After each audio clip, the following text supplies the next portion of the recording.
Well, okay, people, welcome back to the channel. If it's your first time here, then just welcome and I hope you come back. Now, normally I create my own content. I don't really like reacting to content, but I did run across this fella's video about 3 weeks ago, and the name of the video was Proportional. And I hella enjoyed the entire story this man laid out. He really knows how to tell a story, and it intrigued me. Let me do some reactions. I don't like reacting, but let me try some reactions to this guy since he's got a huge catalog. And I really enjoyed the first one that I watched by myself. I'm all about learning. If I can learn something new every day, absolutely would love to. Hence the name of the channel, Philomath Phil Films. Okay, guys, let's get into the Fatty Electrician. To admit it or not, every single dad has thought about in his head the things that he would do to save his kids, and he also likes to think that somehow, if the situation required it, he would rise to the occasion and become a superhero to do so. Well, this is a story about a man that actually did that. Okay, I'm already all in. I'm a Papa Bear. I love a Papa Bear story. Let's go.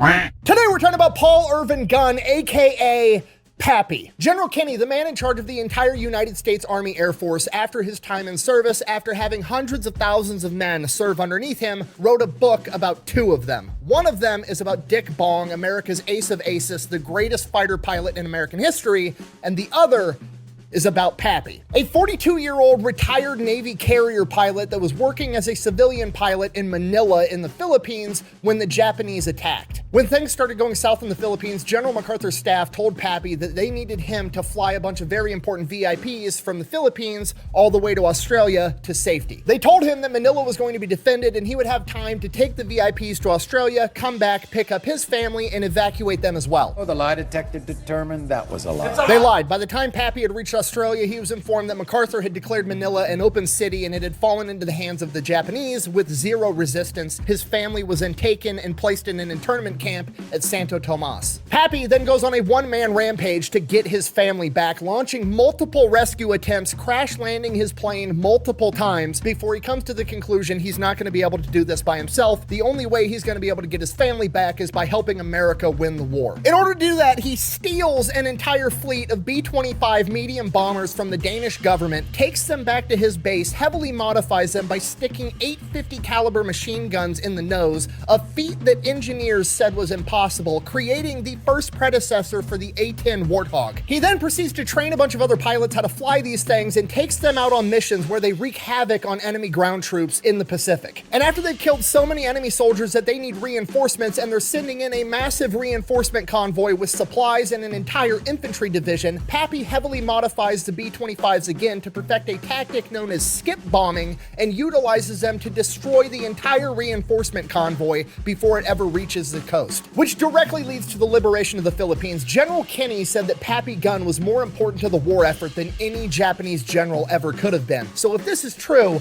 how have you never heard of this guy? It's because General Kinney also made it illegal for journalists to write stories about him at the time because they didn't want the Japanese finding out who this guy was and how much trouble he was causing, because then they would take it out on his family in the internment camp. Okay, guys, just a couple of really quick things. One, mad respect for the man that would not put Pappy's name in the paper. 1000% agree with that, sir. Thank you very much.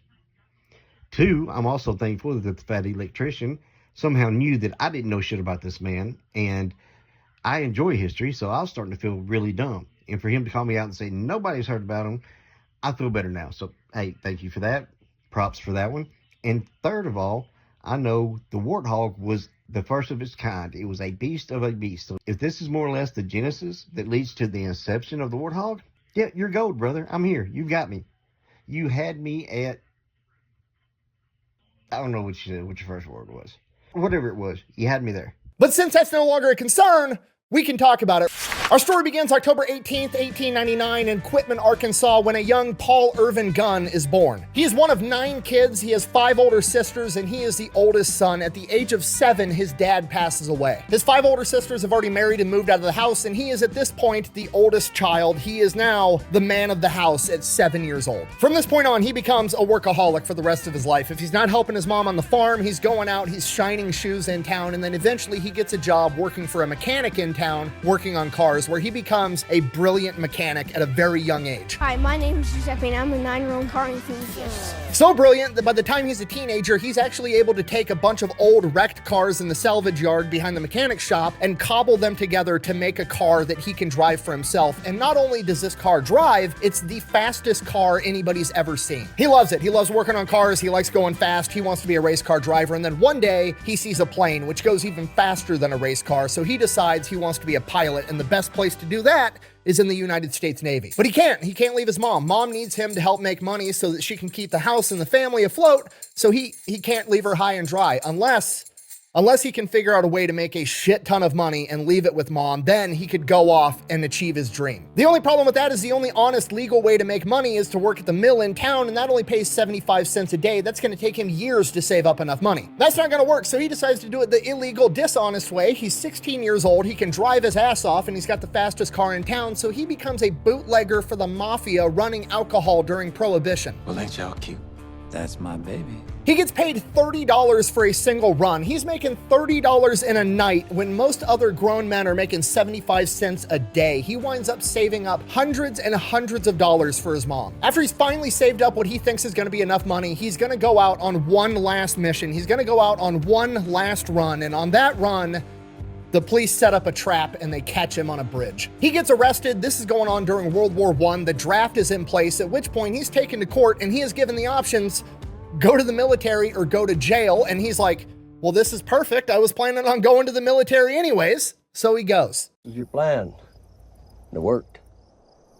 Every step of the way. Ships off for basic training to the Navy, does great, everything's going awesome, and then it dawns on him, you have to be an officer to be a pilot. He's enlisted. There's no way they're going to let some guy who's here to avoid jail go off and become an officer, so his dreams of becoming a pilot aren't looking that great, at which point he decides he's going to be the next closest thing he can be just to be near the planes and to do something he enjoys. He's going to become an aviation mechanic. And that's what he does for the next 6 years. He's an aviation mechanic, and he is ungodly good at it. Like, the dude is just naturally talented, mechanically inclined. He can look at something and just know how it works. And while he's doing that, he's sending a bunch of his money back home, and the only money he's spending on himself is he's going out on his own personal time and paying civilian pilots to train him how to fly planes. During this period of time, he also meets his wife Clara, and they end up getting married. And at some point along the line, Pappy is like, you know what? You look more like a Polly to me. He literally names his wife after himself, which is the second pilot I've covered on this channel that just randomly renamed their wives. I don't know what's going on with that, but yeah, it happens. So now he's married to Paul. Hello, horse. I shall call you Burger. Yeah, I don't understand that, but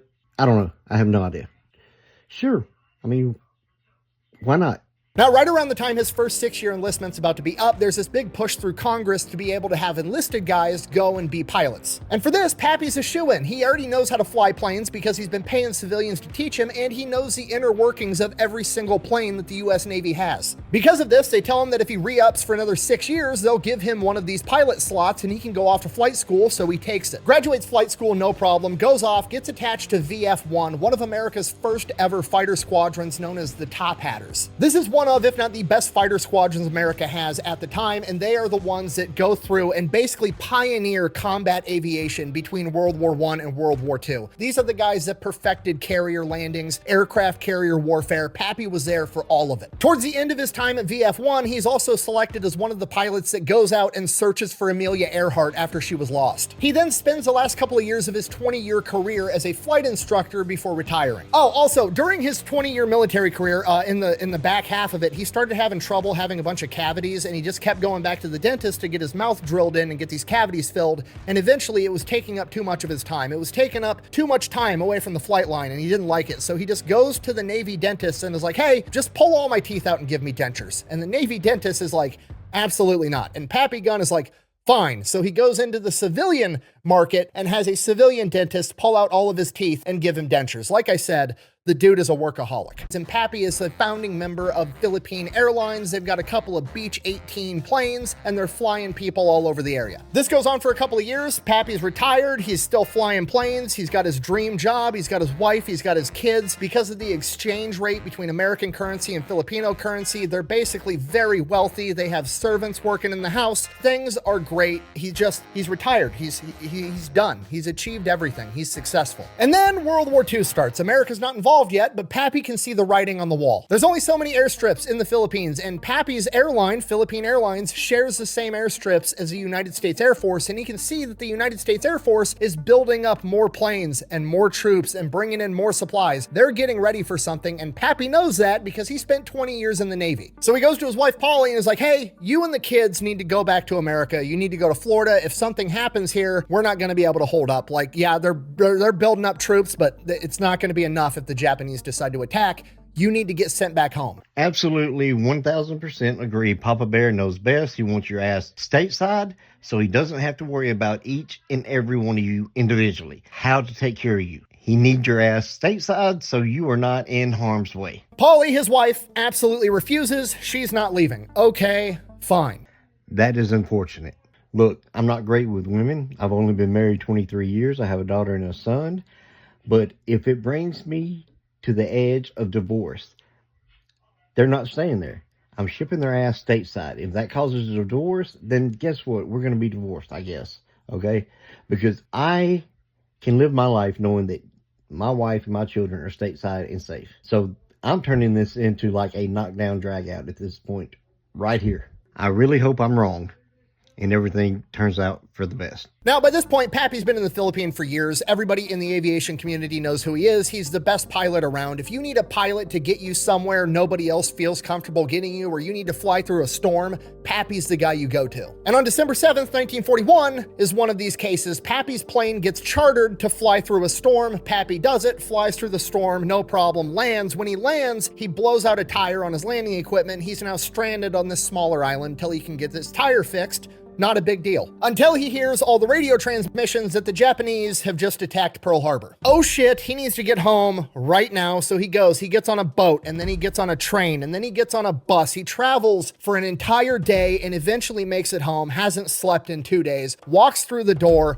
absolutely furious. The family's freaking out. His kids are like between the ages of 8 and 14. He's pissed off. He's telling Polly, damn it, you should have listened to me. Now it's going to be too late to get you out. I needed you to leave. Now the Japanese are coming here to attack us next, and I'm not going to be able to get you out. But he's going to have to, so he leaves. He goes back to the airfield, Nichols Field, and he goes to where his hangar is with all of his airplanes, and he separates his planes out, sticking them in the spots that are least likely to get attacked by the Japanese, not if, but when they launch an air raid, because it's probably going to be tonight. He needs to save his planes so that he's going to be able to save his family. And at this point, Pappy's like the only one that's just ratcheted up to 11. Like, everybody else is like freaked out and sad. Pappy is like the one dude around that knows that the Japanese are on their way. He served 20 years in the Navy. He knows the only reason the Japanese would attack Pearl Harbor and cripple the American Navy was so that they could attack everywhere else in the Pacific theater with impunity, and that's exactly what they're going to do. On top of that, he also knows the atrocities that the Japanese military committed at Nanking and in China, killing and murdering innocent civilians and torturing them for fun. So he's freaking out, and he's trying to figure out how to get his family off of this island. Okay, yeah, this sucks because I'm also furious, but this is where we're at. That bus is coming with, so it's not going to do me any good to dwell on my anger. I'm terrified on the inside out, knowing what the outcome of my family can be if captured. I was just really hoping they would have went to the States. And while this is going on, he finds out that, oh, I was correct, because the Japanese just attacked Clark Airfield, where all of the American heavy bombers are for the entire area, which was the biggest thing defending the Philippines. And the Japanese destroyed almost all of the American bomber fleet because MacArthur, even though he had time and he had warning from Pearl Harbor that the Japanese were coming, decided, now we'll just leave the bombers on the ground so the enemy can go by and drop bombs on top of fucking not moving targets on the runway.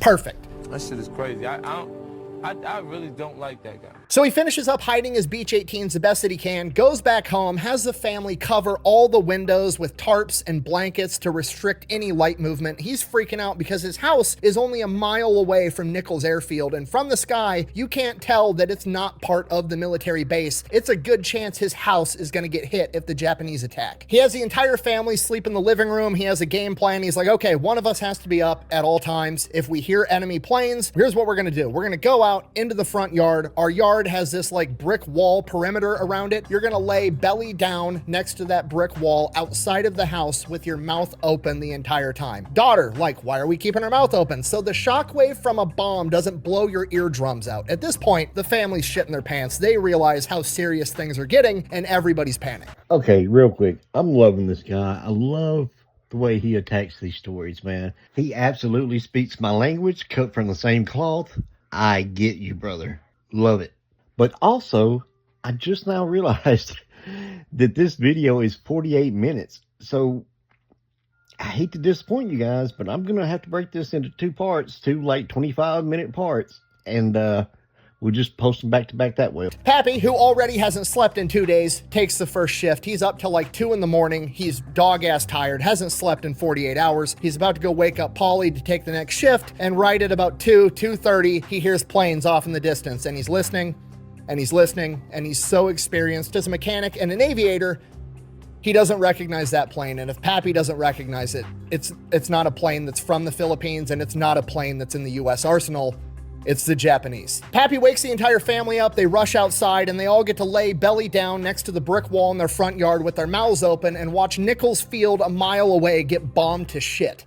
Next morning, Pappy goes and finds an apartment deep into a residential area on Manila, somewhere that's going to be far away from any military objectives, so hopefully they're not going to get hit there. Moves the family into this apartment and then immediately goes to check and see if his planes survived. Luckily, 2 of his Beech 18s made it through the bombing. But they're going to come back tonight and they're going to hit it again. He's got to move these planes. He's thinking about where the fuck do I hide these planes and still be able to use them to take off? And he remembers that there's an abandoned airstrip from years ago right next to an old Chinese cemetery in Manila. He takes the planes, flies them to this abandoned cemetery, and then hides them in there. But now he's still got to be able to hide the airstrip because, yeah, the Japanese probably don't know about it right now just from looking at maps and stuff because it's so old and it's been abandoned. But if they're flying over doing reconnaissance, they're going to spot it eventually, and then they're going to bomb the airstrip, and then he can't take off, and then he can't use his planes. So he has to hide an entire airstrip from aerial view. So he gets a bunch of his employees from Philippine Airlines, and they work all day constructing sheds and makeshift shacks and putting them on wheels so that they can wheel them onto the airstrip and make it look like a homeless encampment or a slum and not an airstrip from an aerial view. He then heads over to the Navy office in Manila and is like, hey, are you guys calling me back into service? What do you need? What are we doing? Everybody at the Navy, nobody has any fucking clue what's going on. Everything's chaos. They basically like shrug their shoulders and are like, I don't know, bro. We haven't heard anything. So then he goes to check in with the Army Air Force, and the Army Air Force is like, hey, we're confiscating every civilian plane, everything we need. We're confiscating all of it. It's ours now. So we're going to take your Beech 18s. You can give them to us, and then you can go fend for yourself with your family in Manila. Or since you're a pilot, we'll commission you right now, and you can be a United States Army Air Force pilot. And Pappy's like, fucking, I guess I'm gonna be a pilot, and he gets commissioned as a captain on the spot at the age of 42, just so we're all clear, which is ancient in military standards. Things aren't so bad. Food's a lot better. We used to boil everything. No polio's good. Internet, so helpful. From here, Pappy's working like 18 hours a day as a pilot, doing whatever they need him to do. He's flying VIPs from island to island. He's moving supplies around in his Beech 18, whatever they need. He's working like 16 hours a day. And then when he goes home, he's working trying to figure out how to get his family off this island and how to keep them safe. One of the things he needs is an air raid shelter for his family. He can't dig one because the water table in the Philippines is so high, it'll just flood. So he steals this giant boiler, cuts it open, and then builds an air raid shelter inside of this massive boiler that'll be able to deflect shrapnel, ideally bullets and everything else, and has his army guys serving under him deliver it to the front yard of their apartment, and it's just sitting in front of their apartment. Then December 13th, 1941, Pappy's on a solo mission doing a supply run, and while he's out there, basically enemy airspace at this point, 2 Zeros get on his tail. He's in a Beech 18. It's a civilian aircraft with no armor, no guns, no defensive measures. He doesn't have a parachute, and to make things worse, he's got extra fuel tanks in the back. They're not self-sealing. He's basically flying a giant incendiary bomb, and he has no way of defending himself. It's not the plane. It's the pilot. The Zeros start shooting at him. Pappy does the only thing he can do. He dives down, gets like feet off the ground. He's bobbing and weaving in between trees, hills, flying nape of the earth. Anything he can do to try to lose these Zeros, he's doing it. They chase him for like 10 minutes. They wind up shooting out his right engine and hitting his fuselage. He winds up losing the Zeros, but now he smells fuel. They punctured his fuel tanks. They're not self-sealing. He still has a huge problem on his hand. He's not going to be able to make it far on one engine, so he goes to the nearest Allied airfield. He approaches. He radios in. No response. Radios in, no response. He has to land this plane like right now. As he makes his approach, Allied forces start lighting him up with anti-aircraft fire, hitting his plane even more. Stop blowing holes in my ship! Pappy peels off, somehow manages to limp the plane all the way back to Nichols Field, a mile from his house. Goes to hit the landing gear. The hydraulic system for his landing gear's out too. He now has to belly land a plane with leaking fuel tanks in the middle of the night. Somehow he does it. He crash lands this plane, ends up ripping the wing off. The plane's absolutely totaled, but he survives. He's got one plane left, and then he just kind of like goes home. He's later told by the mechanics that his plane had 130 bullet holes in it. But, you know, whatever. He smokes a cigarette and heads home. Gets home late at night. Paulie asks him how his day was, and he's just like, it was good. He didn't want to worry her. Absolutely invested, loving the story, but what I can't follow, I can't understand right now at this moment is, why is his family still in the Philippines? Why are their asses not stateside yet?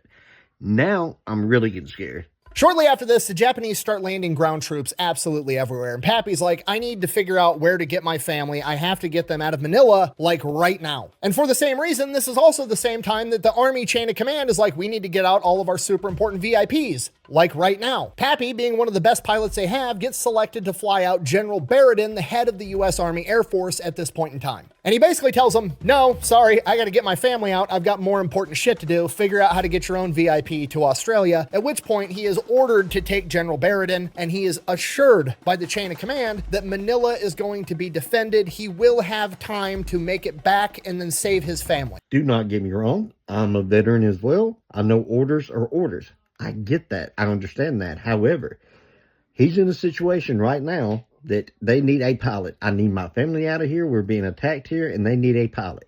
This is the hill I die on. I'm not flying unless my family is on the plane, period. So I completely understand that I just gave them grounds and permission, basically, for a court-martial to throw my ass in prison in the duration of whatever this is. However, that's what they're going to have to do if I refuse to fly this plane. And I don't think in this situation at this time that they would do that. Therefore, again, this is the hill I'm dying on right now. I guess they can kick my ass out of the Army. It's working. So he does it. He follows orders. He flies General Barradin and his staff to Australia, and by the time he lands in Australia, he finds out that MacArthur has declared Manila an open city, and it has been turned over to the Japanese with zero resistance. His family, for all intents and purposes, as far as he knows, is either dead or put in a Japanese internment camp. Son of a bitch. Pappy flies off the fucking handle. He is pissed. He followed orders. He doesn't give a fuck about orders. He doesn't care about rank. He doesn't care about the military. He doesn't care about anything other than saving his family. And he's gonna do whatever it takes to get it done. And now they're trying to tell him he's not allowed to go back to the Philippines because it's too dangerous. Guess who doesn't give a single fuck about orders ever again? Pappy Gunn.